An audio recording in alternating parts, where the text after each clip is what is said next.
इस दुनिया की सबसे अजीब और सबसे कठिन पहेली है स्त्री।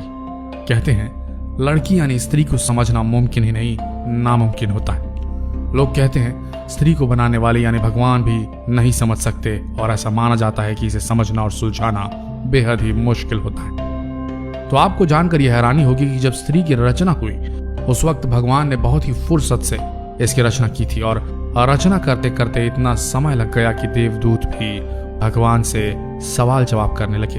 भगवान, आपको सृष्टि की संरचना करने में इतना ज्यादा समय क्यों लग रहा है? दरअसल भगवान जब नारी की संरचना कर रहे थे तब 7 दिन पूरे हो चुके थे और इसके बाद भी रचना चलती रही लेकिन पूरी न हो सकी, अभी भी यह अधूरी थी। ऐसे में देवदूत प्रश्न करने लगे और विवश हो गए कि क्या कारण है जो भगवान को इतना ज्यादा समय लग रहा है।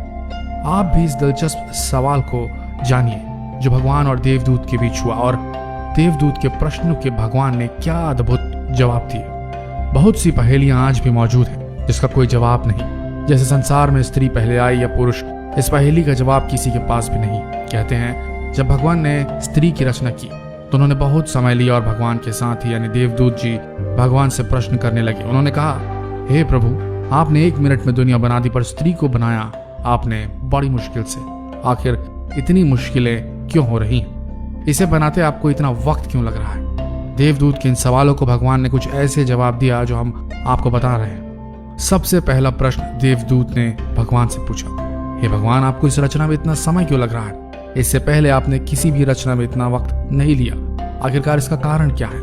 तो जवाब में भगवान ने देवदूत को उत्तर दिया, देवदूत, क्या तुमने इसके गुण देखे जिसकी रचना मैं कर रहा हूँ? ये मेरी वो रचना है जो हर हालात में डटी रहती है। हालात कोई भी हो, अच्छे हो या बुरे हो, कभी भी डिगती नहीं है, हमेशा और हर परिस्थिति में खुद को संभाले रहती है। फिर स्थिति चाहे कैसी भी हो, कितनी भी भयानक क्यों ना हो, सबको खुश रखती है। इसके गुण इतने अधिक अच्छे हैं कि अपने परिवार और बच्चों को एक समान प्यार करने में सक्षम है। जिस स्त्री की रचना में इतना समय लग रहा है वो न केवल अपना ख्याल खुद रख सकती है बल्कि बीमार होने के बावजूद भी 18 घंटों तक काम करने की क्षमता रखती है। तो देवदूतों, तुम बताओ, मैं जिस स्त्री की रचना कर रहा हूँ इसमें समय लगना चाहिए या नहीं? देवदूतों, इसमें मैंने इतना प्रेम डाला है कि पूरी दुनिया एक तरफ हो जाए और स्त्री का प्यार एक तरफ हो जाए, फिर भी स्त्री के प्रेम में कभी कमी नहीं आएगी। देवदूत जब भगवान की बातें सुने तो वे हैरान रह गए और भगवान से पूछने लगे, क्या ये स्त्री जो है वो सिर्फ अपने 2 हाथों से इतना सारा काम कर सकती है? तो भगवान ने इसका जवाब दिया, देवदूत, इसी कारण तो ये मेरी सबसे अद्भुत और सबसे आश्चर्यमयी रचना कहलाएगी। ये सब सुनने के बाद देवदूत ने पास जाकर भगवान के द्वारा बनाई गई अधूरी रचना को जब हाथों से छुआ और उन्होंने उनके गाल पर हाथ लगाया तो प्रभु से बोले, हे प्रभु, ये तो बहुत नाजुक है, ये कैसे इतना सब कुछ कर पाएगी? तो भगवान हंसते हुए कहते हैं, हाँ, तुम सही कह रहे हो देवदूत, ये बाहर से जितनी नाजुक समझ आ रही है उतनी है नहीं। शरीर और स्वभाव नाजुक जरूर है पर अंदर से उतनी ही मजबूत भी है। देवदूत, आपको जिस प्रकार से आश्चर्य हो रहा है उसी प्रकार से सभी को होगा, लेकिन इस रचना में यही गुण है, जितनी ज्यादा नाजुक है उससे नाजुक कोई और रचना होगी भी नहीं और ये उतनी ही ज्यादा मजबूत है नाजुक होने के साथ, लेकिन अवसर आने पर जब जैसा होगा उसी में ढल जाएगी। अर्थात ये कोमल है, लेकिन देवदूत इसको कमजोर समझने की गलती बिल्कुल मत करना। ये जितनी कोमल दिखती है उतनी कमजोर है नहीं, ये बहुत मजबूत रचना है। देवदूत इस रचना को लेकर काफी ज्यादा उत्साहित होने लगे और देवदूत उत्साहित होकर ये पूछ बैठे, हे प्रभु, स्त्री कितनी भी मजबूत हो पुरुष से तो कमजोर ही होगी ना, और क्या ये सोच भी सकती है?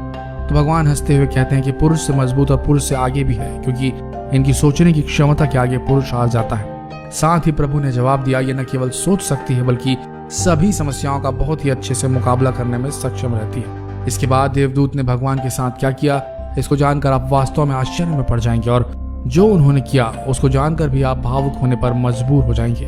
तो जानते हैं आखिरकार क्या हुआ? दरअसल हुआ ऐसा कि जब देवदूत ने भगवान के द्वारा बनाई गई स्त्री रूपी रचना के पास जाकर स्त्री के गालों को हाथ लगाया तब उन्होंने कुछ पानी जैसा प्रतीत हुआ। तो उन्होंने पूछा, हे भगवान, ये इस रचना के गालों पर पानी जैसा क्या प्रतीत हो रहा है? भगवान ने कहा, देवदूत, ये आंसू है। तब देवदूत ने बहुत ही हैरानी के साथ भगवान से पूछा, आंसू? पर वो किस लिए? इस सवाल के जवाब में भगवान ने कहा, जब कभी ये कमजोर पड़ने लगती है, जब भी इसे कुछ बुरा लगता है या सहन नहीं होता, तब ये अपनी सारी पीड़ा आंसुओं के साथ बहा देती है और इसके बाद फिर से मजबूत बन जाती है। अर्थात अपने दुखों को भुलाने का इसके पास ये सबसे बेहतर तरीका है। वहीं देवदूत कहते हैं कि ये तो फिर इसकी कमजोरी होगी। तब भगवान ने कहा, नहीं देवदूत, यही इसकी ताकत है। देवदूत ने ये सब सुनकर कहा, भगवान आप तो महान हैं। इस रचना को आपने सब कुछ सोच समझ कर बनाया है। इस रचना में तो सब कुछ मौजूद है। इसके बाद भगवान कहते हैं कि ये स्त्री रूपी रचना हमेशा अपने परिवार की हिम्मत बनेगी और हर परिस्थिति में निश्चल रहकर समझौता करेगी। इसके बाद जब देवदूत ने कहा, हे भगवान, इतने गुण होने के बाद तो अब आपकी रचना संपूर्ण हो गई होगी। तो भगवान ने इसका जवाब दिया, नहीं, अभी इसमें कमी है। और वो ये है कि इतना सब कुछ करने के बाद अपना ही महत्व भूल जाया करती है और ये कितनी खास है, इसमें क्या गुण है, इसे खुद पता नहीं होता। अपने आप को कभी साबित नहीं करती है स्त्री।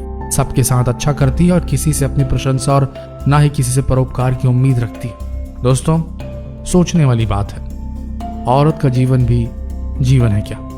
हर दिन नया जन्म, नई शुरुआत। एक ही जीवन के हैं कई कई रूप। इन रूपों में डूबी औरत है कहाँ? कहते हैं लोग औरत को महान, क्या सच में कर पाते हैं उसका मान? माँ, बहन, बेटी, न जाने कितने नाम, इन सब के बीच में है औरत रही गुमनाम। कोई एक रूप वे चुने भला कैसे? संपूर्णता में ये प्रश्न चिन्ह कैसे? हर रूप में जिक्र ही बनती है वो महान।